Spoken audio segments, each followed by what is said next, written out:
Good morning student. आज हम class 7th की जो इंग्लिश है उसका जो नेक्स्ट पेज है उसको रीड करेंगे। जो हम चैप्टर नंबर 2 पढ़ रहे थे रानी दुर्गावती, उसी का जो नेक्स्ट पार्ट है उसको रीड करना है।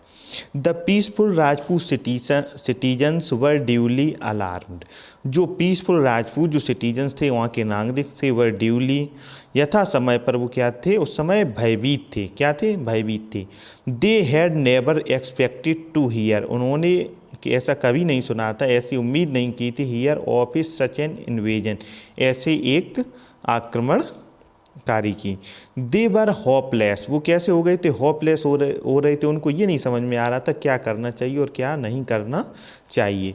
टू डिफाई द मुगल्स, कि मुगलों का सामना कैसे किया जाए। Yet Rani Durgavati and her people were not thinking of submitted without A fight. लेकिन येट रानी दुर्गावती थी एंड हर पीपल, और उसके जो लोग थे, वर नॉट थिंकिंग, वो ये नहीं सोच रहे थे of submit without A fight. वो ये नहीं चाह रही थी कि हम बिना लड़े हुए ही मतलब सबमिट कर दें, उनके सामने अपना सिर झुका लें।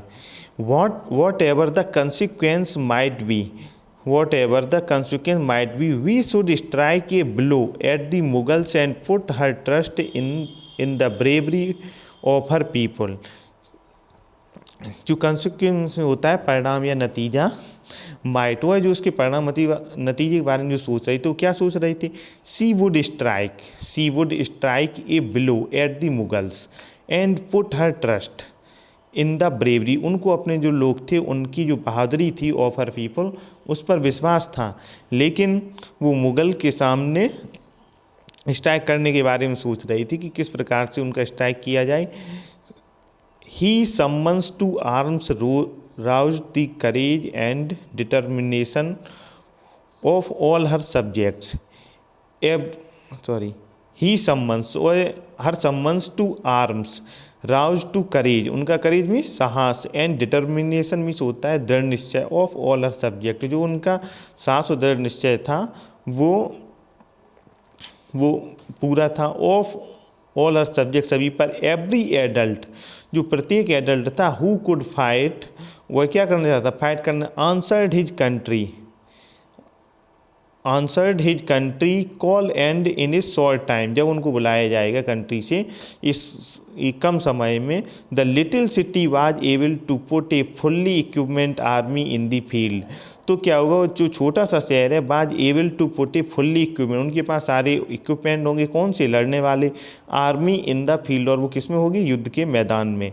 इवन द वोमेन, इसके साथ ही women and children displayed the greatest enthusiasm, और जो वहाँ के बच्चे थे और महिलाएं थी वो भी ग्रेटेस्ट मतलब बड़ा उत्साह दिखा रही थी। The Rani led her army and awaited the Mughals, जो रानी थी वह अपनी सेना का क्या कर रही थी? लीड कर रही थी। एंड अवेटेड द मुगल्स, और मुगलों का इंतजार। All of them now had a single idea, all of them now had a single idea, and that was to repeal the unjustified attack upon their home and liberty. all of them, इन सभी में क्या था कि now had a single idea, उनके पास अब एक ही idea था। And that was a repeal, उनका था कि हम इनका प्रतिरोध करेंगे, मतलब इनको रोकेंगे। किसको? मुगलों को। द अनजस्टिफाइड, मतलब ये एक न्यायिक युद्ध नहीं है, एक अन्यायिक युद्ध, जो अन्याय का हमला होने वाला था उसको। अपॉन देयर होम्स, किस पर? जो उनके घर के ऊपर। एंड लिबर्टी, और उनकी स्वतंत्रता और आज़ादी के ऊपर। Every man was thirsting to prove his bravery, जो प्रत्येक व्यक्ति था वह इस बात के लिए, मतलब थर्स्टिंग का मतलब होता है प्यासा था, प्रूव हिज ब्रेवरी, अपनी बहादुरी को साबित करने के लिए। Asaf Khan who was leading the expedition against the city, जो आसफ खान था, जो मुगल लीडर था, who was the leading the, वह इस अभियान का नेतृत्व कर रहा था इस शहर पर। Expected the little country ruled by a woman, जो ये छोटी सी कंट्री थी इस पर रूल किसका था? एक वुमेन का था, एक महिला का था। To be taken very easily without striking even a blow, तो उनको ये लग रहा था कि जो एक महिला का है इस पर ये क्या है कि टेकन ए वेरी ईजली, इसको हम बहुत ही ईजिली से इस देश को जीत जाएंगे। विदाउट स्ट्राइकिंग, बिना विरोध के। Even a blow, to his surprise, उसको सरप्राइज कब हुआ, the city offered stern resistance, जब उन्होंने कड़ा मतलब ये प्रतिरोध जताया तब उनको आश्चर्यचकित हुए। He had brought with him only a small force and he realise that it was not strong enough to win the city. उन्हें ही हैड ब्राउट जो अपने साथ वो सेना लाई थी, with him only a small force, ये क्या थी, एक छोटी सेना थी, एंड ही रियलाइज, और उन्हें इस बात का रियलाइज हुआ, and it was not strong, ये मतलब ज़्यादा स्ट्रॉन्ग नहीं है, enough to win the city, इस सिटी को जीतने के लिए। He asked for forces from Delhi, उन्होंने किसके लिए कहा, दिल्ली से फोर्सेस के लिए। And in the mean time इसी बीच sent a messenger to the place to ask for an interview with the Rani, तो इसमें एक मैसेंजर भेजा गया, एक दूत भेजा गया किसके पास, रानी के पास, किसके लिए, उनसे बातचीत करने के लिए, उनका इंटरव्यू का मतलब है उनसे बात करने के लिए कि आप मेरी अधीनता स्वीकार करती हैं या नहीं। When this was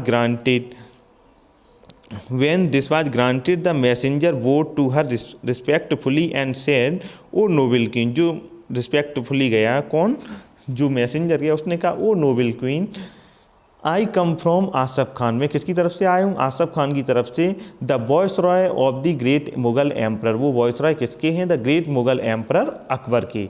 we do not want to fight a war, मैं आपके साथ कोई युद्ध नहीं चाहता हूँ, with you. Asaf Khan assures, वो एश्योर कर रहा था, you do me that he will retire with his forces provided your consign your son to the care of ये august emperor and the acknowledge Mughal supremacy. उन्होंने ये कहा आसफ खान ने आकर के कि आप मतलब हमारी अधीनता को स्वीकार कीजिए, और जो आपका पुत्र होगा वो किसके संरक्षण में रहेगा, मुगल एम्परर के, और आपको मुगल सुप्रीमेसी को वरीयता देनी होगी, आपको उसके अधीन रहना होगा। Before he had finished his speech, जैसे अपने उसकी स्पीच खत्म होने से ही पहले Durgavati filled with rage rose up from her seat, तो दुर्गावती गुस्से से मतलब क्या हुई, अपनी सीट पर ही खड़ी हो गई। Stretched out her right hand and proudly replied, और उन्होंने अपने हैंड को क्या किया, स्ट्रेच किया, खींचा, और प्राउडली गर्वपूर्वक उत्तर दिया, let not your viceroy think that we can be terrified by the mere might of his soldiers, कि मैं आपके वाइसराय की अधीनता को नहीं स्वीकारती हूँ।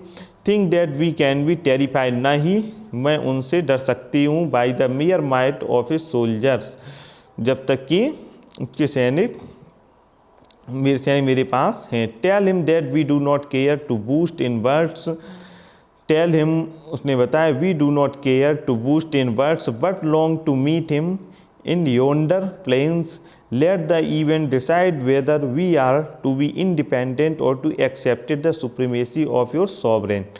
तो इसमें यही है कि उसने लेट द इवेंट डिसाइड, उन्होंने ये डिसाइड नहीं किया कि हम आपकी सुप्रीमेसी को मानेंगे, उन्होंने कहा कि हम क्या रहेंगे, इंडिपेंडेंट रहेंगे, अपने पर निर्भर रहेंगे, और to accept of supremacy of your sovereign.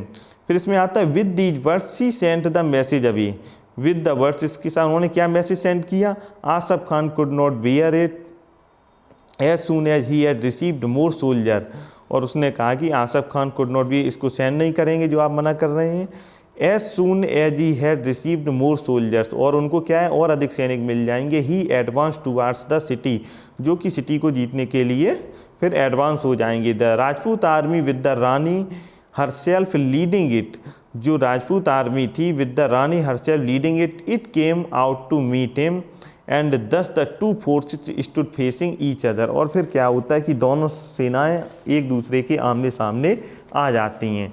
The Rani with armour of the polished steel, जो रानी अपने आर्मर के साथ में जो मतलब वेशभूषा होती है उसके साथ में जो पॉलिश्ड स्टील का है, a helmet flashing on her head, और एक हेलमेट क्या पहनती हैं अपने सिर पर, and long sword in her hand, और उनके हाथ में एक लंबी तलवार होती है। Could be seen seated on a white charger awaiting the attack. और इसी के साथ वो क्या करते हैं, seen seating a white charger, मतलब जो एक सफ़ेद युद्ध का घोड़ा होता है उस पर बैठती हैं और अवेटिंग दी अटैक, और अटैक का इंतजार करती हैं। Asaf Khan could not but admire, जो आसफ खान होता है could not but admire her astonishing bravery, और वह और जो रानी की जो वो होती है, ये एडमायर उसकी प्रशंसा भी करता है एक तरीके से कि एस्टोनिशिंग ब्रेवरी, जो उसने आश्चर्यचकित बहादुरी दिखाई, उससे वह प्रभावित होता है, एडमायर होता है। इसी के साथ ये आपका पेज आपको बता दिया गया। नेक्स्ट पेज आपको नेक्स्ट टाइम में कराया जाएगा। Thank you.